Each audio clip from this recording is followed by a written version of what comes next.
तो ministry of finance के department of revenue and tax policy research unit ने research fellows के positions निकाले।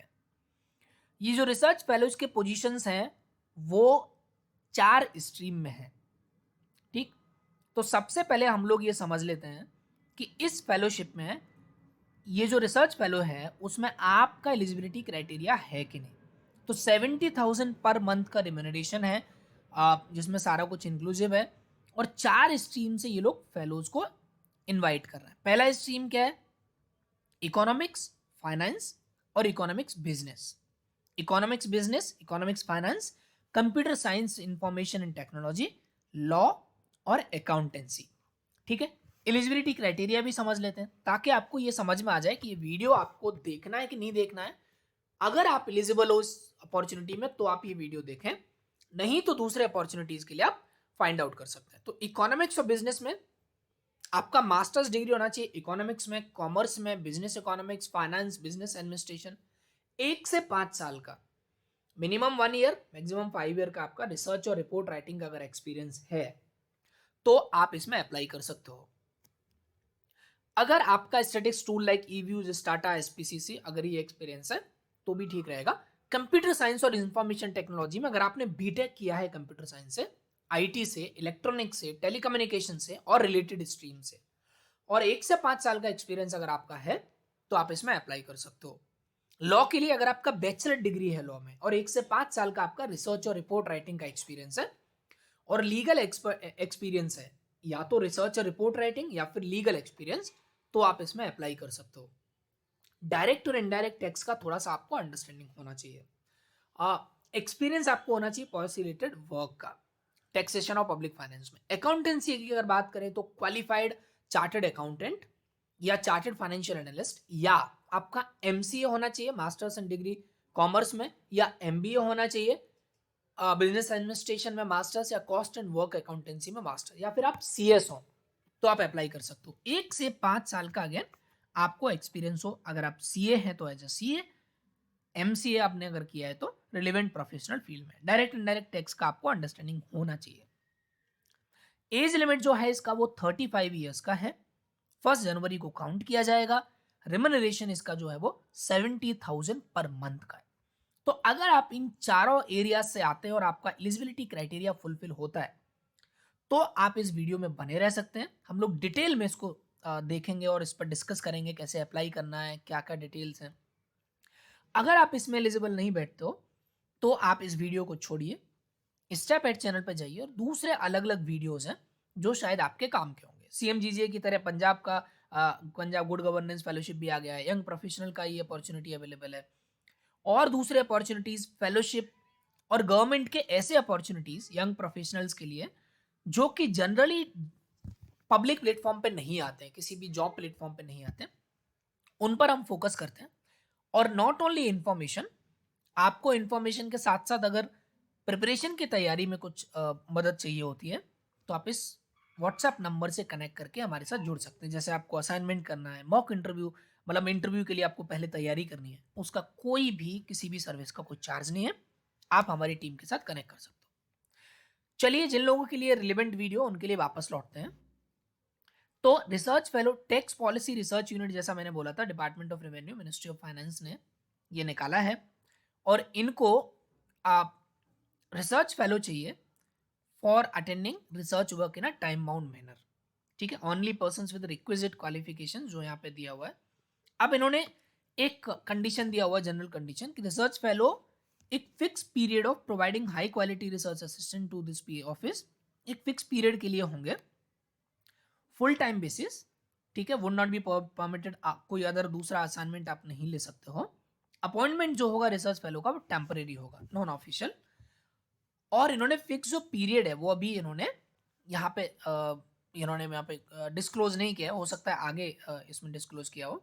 तो टोटल जो है वो 4 वैकेंसी है। ठीक है, 4 डोमेन है और 4 ही वैकेंसी है। ठीक, तो मैंने एलिजिबिलिटी क्राइटेरिया ऑलरेडी डिस्कस कर लिया है, रिम्यूनरेशन हम लोगों ने ऑलरेडी डिस्कस कर लिया है।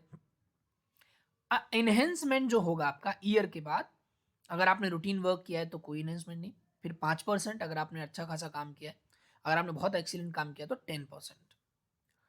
अब इसमें देखेंगे कि टोटल जो अनाउंसमेंट है वो 10% से ज़्यादा नहीं है। अब 1.25 टाइम से, यानी आपका सवा गुना से ज़्यादा नहीं होगा। 8 दिन आपका कैलेंडर ईयर में लीव होगा। टीएडीए आपको वैसे नहीं होगा, अलाउ नहीं होगा। बाकी बाकी ये सारे इंटीग्रिटीज है, आप देख लोगे। सो स्कोप ऑफ वर्क आपका क्या रहेगा? 30 डेज का रिजिग्नेशन टाइम है। प्रोसीजर क्या है? सो एडवर्टीजमेंट इन्होंने जो निकाल दिया फर्स्ट प्रोसेस में, कैंडिडेट में apply through post by sending a duly field application form. तो एप्लीकेशन फॉर्म आपको भरना है, साइन करना है, फिर आपको भेजना है। Candidate can also apply a job as the detail of the advertisement. ठीक है। प्रोसीजर क्या होगा? स्क्रीनिंग कमेटी आपका जो है शॉर्टलिस्ट करेगी, ठीक, जिसमें 2 डिप्यूटी कमिश्नर रहेंगे, एडिशनल कमिश्नर रहेंगे, और जो हेड है टीपीआरयू के will chair the selection committee. अब क्या होगा? Depending upon the number of application, TPRU के पास ये राइट है कि वो एलिजिबिलिटी क्राइटेरिया को फिक्स कर सकता है। ठीक, तो रिव्यू करने के बाद क्या होगा कि कुछ कॉन्फिडेंशियलिटी है। रिव्यू करने के बाद आपको आई थिंक एक फाइनल इंटरव्यू के लिए बुलाया जाएगा। ठीक है, और इसमें ऐसा कोई रिटन एग्जामिनेशन का प्रोविजन नहीं दिख रहा है। तो इंटरव्यू के बाद ये लोग अपना फाइनल करेंगे। ठीक है।